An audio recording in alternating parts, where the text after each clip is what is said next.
Saludos. En la lección de hoy vamos a hablar sobre la realización de ecuaciones de diferencias y también vamos a hablar sobre diagramas de bloques. Para la realización de ecuaciones de diferencias, esto es necesario porque vamos a usar esta teoría para implementar los controladores que hagamos en tiempo discreto en sistemas reales. Hablamos de una computadora, hablamos de un microcontrolador, hablamos de una FPGA, hablamos de diferentes tipos de herramientas que nos pueden servir para hacer la implementación, para ejecutar un controlador en el mundo real. Realizar una ecuación de diferencia significa construir un diagrama de bloques funcional y un programa de computadoras cuya salida y de k coincide con la respuesta de la ecuación de diferencias cuando se le aplique la misma entrada con las mismas condiciones iniciales. De esta manera es necesario primero definir lo que es un retraso unitario. También es conocido como un registro. Este retraso unitario, si vamos a mirar cómo representarlo, vendría siendo una entrada e de k y tendríamos un bloquecito que lo vamos a simbolizar con t y a la salida vamos a tener la muestra retrasada. ¿Sí? Otra forma también de representarlo también sería que tuviéramos, vamos a hablarlo en z, tendríamos e de z y si tenemos acá z a la menos 1, tendríamos que la salida de esto viene siendo z a la menos 1 por e de z. Sin embargo, nosotros sabemos que la transformada inversa z de z a la menos 1 por e de z viene siendo igual a e de k menos 1 por la propiedad de traslación en el tiempo. Esto que estamos colocando acá, ya sea como el t o como el z a la menos 1, funciona como un espacio de memoria dentro de la computadora o un chip register. Vamos a poner un ejemplo. Vamos a realizar una función de transferencia, vamos a hacer la realización en diagramas de bloques. La función de transferencia viene siendo m de z sobre e de z igual a z menos 1 sobre z más 1. ¿Qué necesitamos hacer con esta función de transferencia que tenemos aquí? En primer lugar, nosotros nos damos cuenta que para hacer una realización de z, que viene siendo igual a como un corrimiento de espacial adelante del tiempo, o sea, no estamos viendo algo que ya ocurrió, sino algo que va a ocurrir, significa que no lo podemos realizar realmente. Uno no puede en ningún programa de computadora saber qué es lo que va a ocurrir, a menos de que hablemos de técnicas de control más avanzado como control predictivo. Entonces lo que vamos a hacer es que vamos a volver todo esto en términos de exponentes negativos. Para hacer esto, lo que tenemos que hacer es dividir toda la expresión arriba y abajo por z elevado a la menos el exponente de mayor grado. En este caso viene siendo pues el exponente 1, porque arriba hay 1, arriba hay 1. Si arriba fuera 1 y abajo 2, pues entonces multiplicaríamos por z a la menos 2 arriba y abajo. Entonces en este caso multiplicamos por z a la menos 1 sobre z a la menos 1. Si hacemos esto, esto viene siendo igual a 1 menos z a la menos 1 sobre 1 más z a la menos 1. Si nosotros ya seguimos resolviendo, tendríamos que m de z por 1 más z a la menos 1 es igual a 1 menos z a la menos 1 por e de z. Ya cuando lo tenemos de esta manera, ya es fácil coger como por la propiedad de traslado en el tiempo y ya nos podemos pasar a la ecuación de diferencias. Tendríamos que m de k más m de k menos 1 viene siendo igual a e de k menos e de k menos 1. Ahora lo que queremos hacer es que nuestra salida m de k quede sola. Entonces ahora vamos a escribir m de k es igual a e de k, que es nuestra entrada, menos e de k menos 1, que es nuestra entrada anterior, menos m de k menos 1. De esta manera, esto que está aquí, sí lo podemos escribir como un programa de computadoras o colocarlo como un diagrama de bloques. Esta ecuación de diferencias tendría el siguiente diagrama de bloques. Primero vamos a colocar nuestra entrada e de k y necesitamos obtener el registro de e de k anterior, por tanto hay que guardarlo en memoria para que el programa no se le vaya a olvidar para obtener e de k menos 1. Luego de esto nos damos cuenta en esta parte de aquí que tenemos e de k, hay que restarle e de k menos 1. Entonces vamos a colocar de aquí abajo, vamos a colocar un bloque restador y vamos a restar e de k de e de k menos 1. Y a eso necesitamos restarle m de k menos 1. ¿Ok? Entonces vamos a colocar en alguna parte de por aquí un registro del cual va a salir m de k menos 1. Y ese registro lo vamos a tomar de por acá y lo vamos a meter a restar. De esa manera tenemos e de k menos e de k menos 1 menos e de k de menos 1. Esto vendría siendo aquí igual a nuestra salida m de k. Vamos a hacer ahora un programa de computadora en lenguaje C básico para demostrar cómo se realizaría esta ecuación de diferencias. Para el lenguaje C, y menciono el lenguaje C porque es como el lenguaje padre de todos los lenguajes que ustedes puedan ver. Ustedes si ven MATLAB, Python, son lenguajes mucho más simples. Tenemos lenguajes como Java, inclusive en Assembly para aquellos que han cogido micros. Lo importante aquí es la lógica del asunto. En primer lugar, nosotros tenemos que declarar nuestras variables. Para el lenguaje C, lo recomendable con esto es declarar nuestras variables y registros que sean de tipo volátil y que sean de tipo flotante porque trabajan a 64 bits y con puntos decimales. ¿Qué variables necesitamos aquí? Necesitamos nuestra entrada E, necesitamos el registro de la entrada E de sub 1 y de una vez vamos a poner las condiciones iniciales. E de sub 1 igual a 0, vamos a poner M de sub 1, igual a 0, también para iniciar los registros, y vamos a colocar nuestra salida M. Finalmente lo que tenemos que definir es nuestro periodo de muestreo, en este caso T sub S, que sería igual a 1. Los comentarios en C se escriben normalmente utilizando las dos rayitas. Esto vendría siendo para las condiciones iniciales. Ahora, esto que está aquí debemos declararlo de manera volátil porque vamos a utilizar muchas funciones dentro del programa de C, entonces tiene que ser fuera del main, fuera de todas las funciones que se estén desarrollando el programa para que todas puedan acceder. Y es volátil por el sentido de que el compilador por lo general para programar microprocesadores se encarga de eliminar los tipos de memoria global que no sean volátiles. Ahí le estamos como diciendo al procesador que lo vamos a seguir usando y que por favor no elimine esos espacios de memoria. Ahora vamos a escribir la función principal para todos los programas en C y casi todos los programas que ustedes vean es una función main. En el main es donde va a correr una vez ustedes enciendan su microprocesador, su microcontrolador, lo que sea, va a arrancar y va a entrar a esta línea de código. Voy a escribir ahora una línea para configurar el timer. Esto es genérico, hay miles de formas diferentes de configurar timers y en el curso de microprocesador ustedes van a ver cómo se realiza. Aquí voy a usar una función en C básica en la cual la llamaremos de la siguiente manera. Vamos a llamarla interrupt config timer 0. Y a esa función le vamos a mandar como argumento cuánto queremos de periodo de muestreo y punto y coma. De nuevo, esta función que está aquí es simplemente para procesos demostrativos.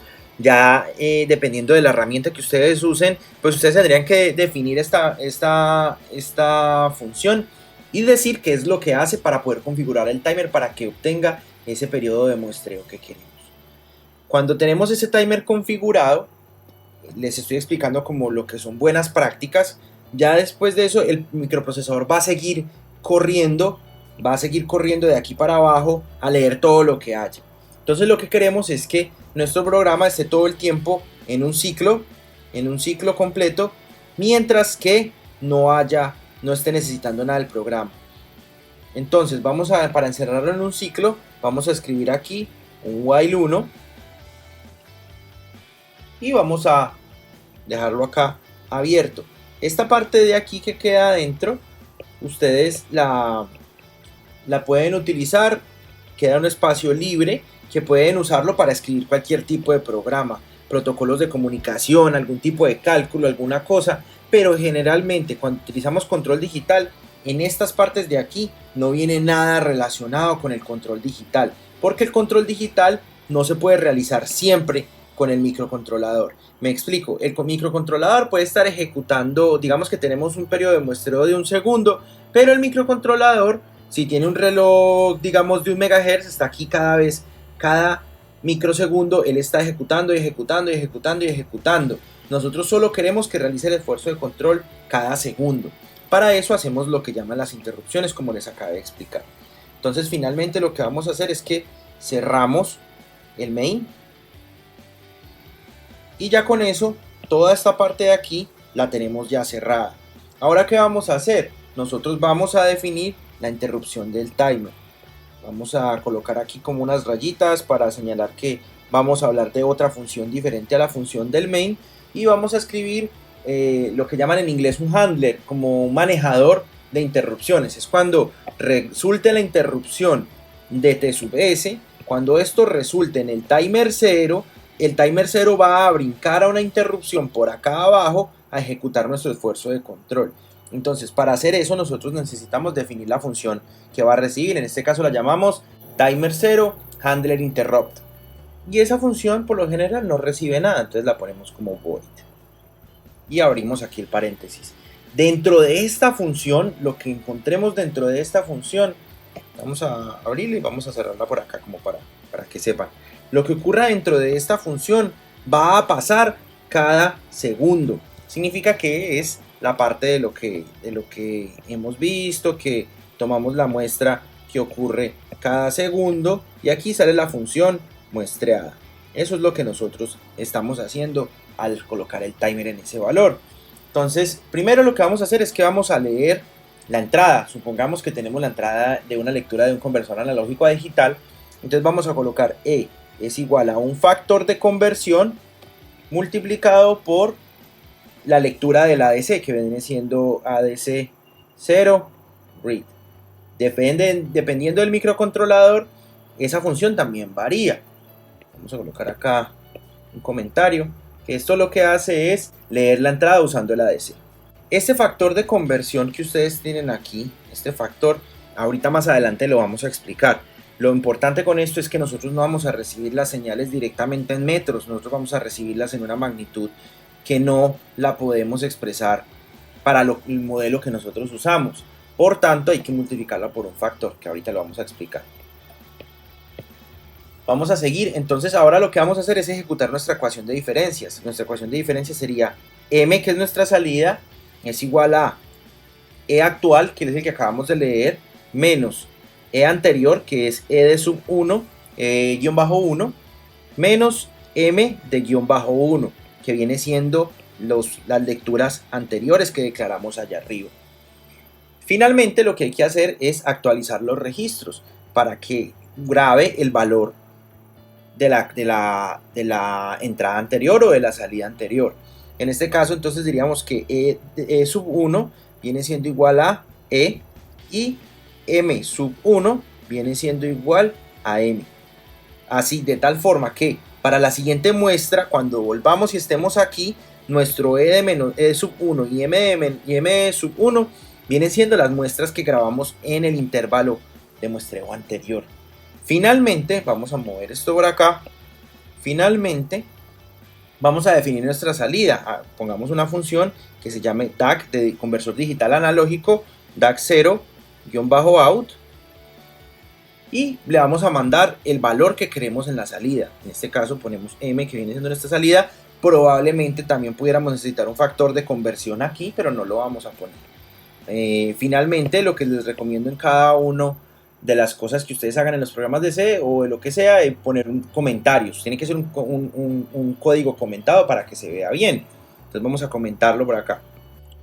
Entonces, ¿qué es lo que hace este programa? Vamos a colocarlo como un zoom out para poderlo ver bien.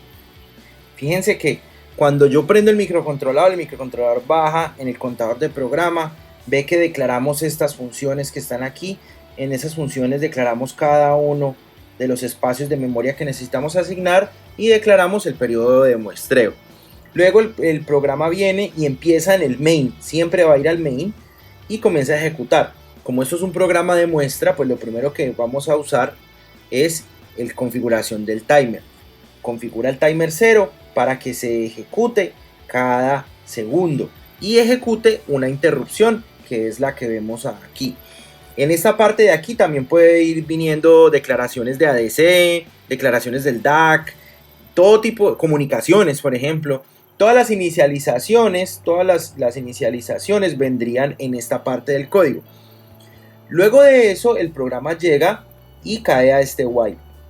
En este while va a mantenerse encerrado constantemente hasta que llegue un llamado de la función de interrupción. Entonces él viene y está aquí trabajando. Ocurrió un llamado de la interrupción y él se sale del código del programa y brinca acá. Después de que brinca ahí, ejecuta, sale y vuelve otra vez acá. Y vuelve y se queda aquí encerrado. Ejecuta, sale y vuelve otra vez y se queda acá. ¿Ok? Cuando llegó la interrupción, entonces ejecutamos la interrupción del timer. Y luego de eso, entonces venimos acá. Leemos ADC, ejecutamos ecuación de diferencias, actualizamos los registros y finalmente ejecutamos nuestra salida. Este programa es un programa sencillo, pero realiza lo que estamos viendo. Vamos a hacer una nota acá abajo que me interesa que quede claro con respecto al factor de conversión. Normalmente la función AD0 read, que fue la que usamos, retorna valores enteros en el rango de 0 hasta 2 a la n-1, donde n viene siendo la resolución en bits de convertidor analógico a digital. Para convertirlo a unidades físicas es necesario multiplicar ese valor de lectura por un factor de conversión definido de la siguiente forma. Si estuviéramos hablando de un ADC de voltaje, que es el 99% de los casos, pero esto se aplica también para un ADC de otra manera, diríamos que nuestro factor viene siendo igual a el voltaje de referencia de ADC dividido el valor máximo de ADC, es decir, su resolución.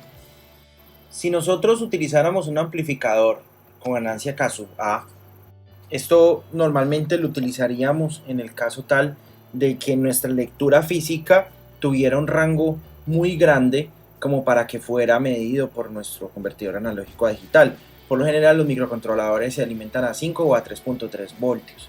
Si nosotros tenemos lecturas de 100 voltios, pues necesitamos utilizar un amplificador o un acondicionador de señal para poderlo bajar al rango de 0 a 5 voltios. Si nosotros tuviéramos una lectura física que tuviera cualquier tipo de forma, pues nosotros lo metemos por un preamplificador con ganancia K sub A, que va a lograr que esto esté aquí dentro de los niveles de lectura del ADC. Y vamos a suponer que aquí estamos con el ADC 0, que es el que estábamos hablando ahorita. Este amplificador que está aquí, esto vendría siendo analógico. Esto sería que podemos hacerlo con un op-amp y así hacemos la ganancia. Bueno, eso es un buffer, pero utilizaríamos diferentes tipos de herramientas electrónicas para poder hacer la amplificación de lo que quisiéramos acá. Para poder hacer eso con el factor, con un preamplificador, pues tendríamos que redefinir nuestro factor, el cual vendría siendo igual a 1 sobre la ganancia del amplificador K sub A por el voltaje de referencia en ADC dividido el valor máximo de ADC en resolución. Entonces vamos a hacer un ejemplo de esto que les acabo de explicar. Vamos a suponer que queremos hacer la lectura de un voltaje monofásico de la red eléctrica. ¿Sí? Queremos poner un osciloscopio en la red eléctrica utilizando una ADC de 10 bits con voltaje de referencia de 5 voltios. Vamos a mover esto para acá abajo para empezar una nueva página para que quede más fácil a la hora de publicar el documento, y vamos a suponer que nosotros tenemos la lectura monofásica aquí y vamos a poner acá que tendríamos una onda senoidal, que es la que tenemos en la red eléctrica. Esto tendría un voltaje pico de 120 por raíz de 2, que sería igual a 169.97 voltios. Y ese voltaje que está aquí, pues obviamente vamos a tener que pasarlo por un amplificador o por un acondicionador. Entonces vamos a pasarlo a través de una ganancia K sub A, que es unos sensores que utilicemos y que tengan una ganancia K sub A. Y luego de esto, pues vamos a tener aquí una señal mucho más pequeña en un rango de 5 voltios que nosotros queremos usar para la DC. Entonces acá tendríamos el pin, digamos, del microcontrolador, y a este lado nosotros lo que vamos a escribir ya la función de E igual al factor por ADC0 read, por ejemplo. ADC0 read. Eso sería el proceso que viene pasando desde la señal física hasta llegar a un código de computadora. Si nosotros queremos hacer eso, pues aplicando lo que acabamos de hablar, primero vamos a definir cuánto tendría que valer K sub A. Nosotros no es aconsejable que leyéramos esto entre los puntos máximos y los puntos mínimos, porque ahí estaríamos afectando como la linealidad de la lectura. Entonces nuestro amplificador, nosotros queremos que esté un poco más grande para que nosotros podamos realizar la lectura.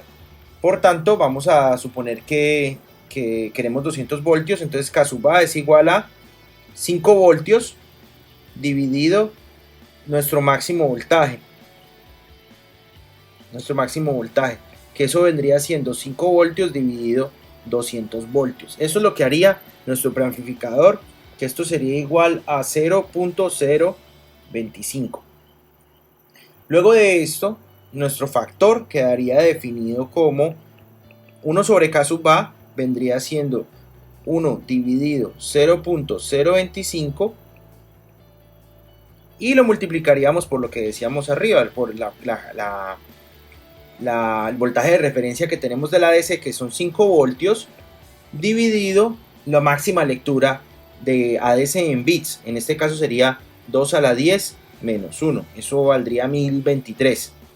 Esto vendría siendo finalmente igual a 0.1955. Eso que ustedes vieron no solo se cumple para la DC, y hay otras cosas que ya viene como a la astucia del diseñador, que sepa que hay que hacer. Por ejemplo, normalmente los microcontroladores no aceptan voltajes positivos y voltajes negativos. Entonces lo que habría que hacer sería sumar un offset acá, normalmente con el amplificador. Si nosotros le estamos sumando un offset, pues tendremos que, cuando estemos en el programa, bajarle ese offset. Entonces esto, restarle un valor que se llame offset, y que es el offset que nosotros estamos haciendo en voltios que le pusimos a esta parte. Todo ese tipo de consideraciones hay que tenerlas a la hora de convertir una lectura real en un programa de computadoras. Normalmente cuando hiciéramos un controlador en continua, pues no tendríamos que hacer nada de esto, porque el controlador en continua pues ya hace todo de manera analógica.